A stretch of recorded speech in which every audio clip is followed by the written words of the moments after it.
Kembali di News on the Spot, pemirsa, jelang libur panjang akhir Oktober 2020, Kementerian Perhubungan memproyeksi terjadi penambahan penumpang angkutan udara hingga 20%. Pemerintah mengingatkan masyarakat agar tetap mematuhi protokol kesehatan saat melakukan perjalanan liburan. Kemenhub mengatakan pihaknya tengah mengantisipasi melonjaknya animo masyarakat menggunakan angkutan udara di masa libur panjang Maulid Nabi Muhammad pada 28 Oktober hingga 1 November 2020. Kemenhub menyatakan terus melakukan persiapan guna mengantisipasi lonjakan penumpang. Kemenhub juga tetap fokus dan konsisten dalam penerapan protokol kesehatan baik oleh operator angkutan udara, bandara, dan navigasi.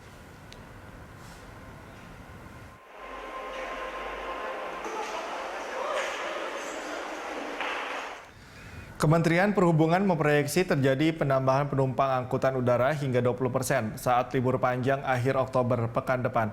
Seperti apa persiapan di Bandara Soekarno-Hatta? Kita bergabung dengan reporter Patricia Mapalie dan juru kamera Muhammad Reza serta Ade Suherman. Patricia, ini apa yang dipersiapkan oleh pihak Bandara Soekarno-Hatta, operator dalam menghadapi libur panjang ini? Apakah sudah dipersiapkan antisipasi jika terjadi pelonjakan penumpang?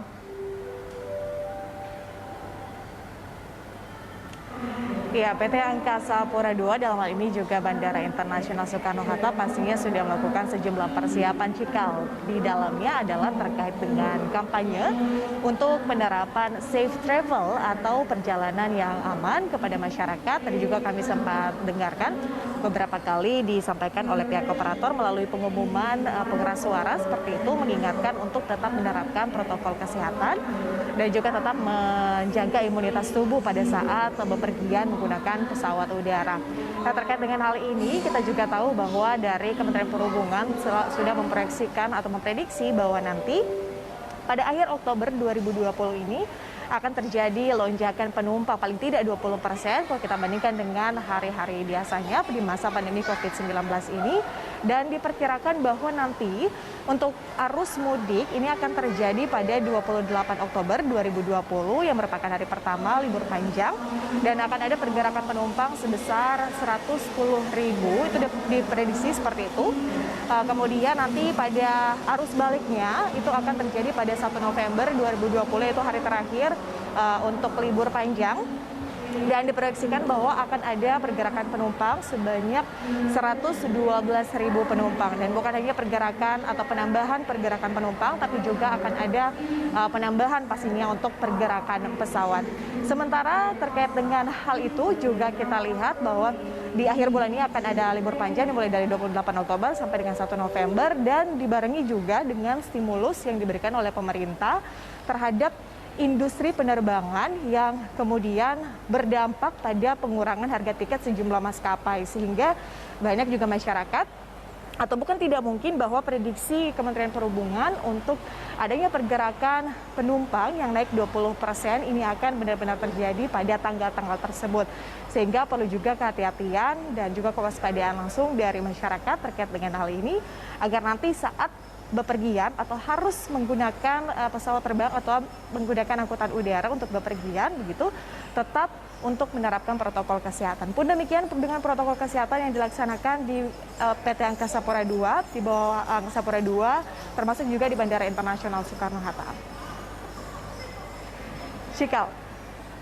Ya, apakah tadi Anda sempat menyinggung protokol kesehatan? Nah, apakah di libur panjang nanti protokol kesehatan ini diperketat, termasuk juga dengan unsur pengamanan, baik dari internal bandara maupun dari pihak pengamanan lainnya untuk menjaga para penumpang ini betul-betul mematuhi protokol kesehatan? Seperti apa mekanisme yang akan dijalankan oleh operator bandara, Patricia? Iya, benar sekali. Pengetatan ataupun penambahan pengawasan atau peningkatan pengawasan terkait dengan protokol kesehatan ini bukan hanya dilakukan oleh pihak bandara saja tentunya, tapi juga dengan stakeholder atau pihak terkait.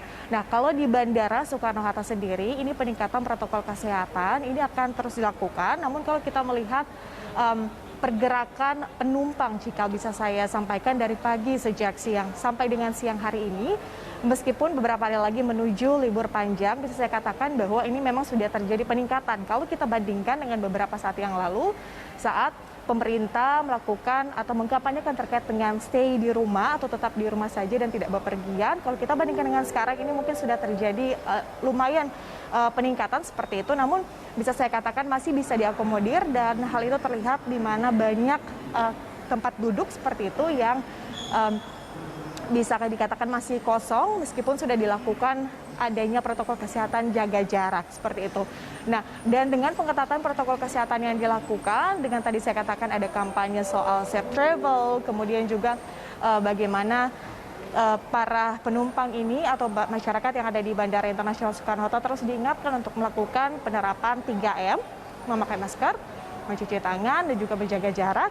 Dan juga selain itu dari pihak Kementerian Kesehatan juga dalam hal ini juga menggerakkan kantor kesehatan pelabuhan atau KKP seperti itu Cikal yang terus bersiaga, artinya bekerja ekstra menyambut libur panjang pada 28 Oktober hingga 1 November yang pastinya akan secara aktif melakukan pengecekan terkait dengan protokol kesehatan dalam hal ini administrasi seperti itu, dalam hal kesehatan seperti pengecekan rapid test ataupun pengecekan PCR seperti itu, dan juga akan melakukan tracing dan juga tracking bagi masyarakat untuk mempercepat penanganan COVID-19 di Indonesia.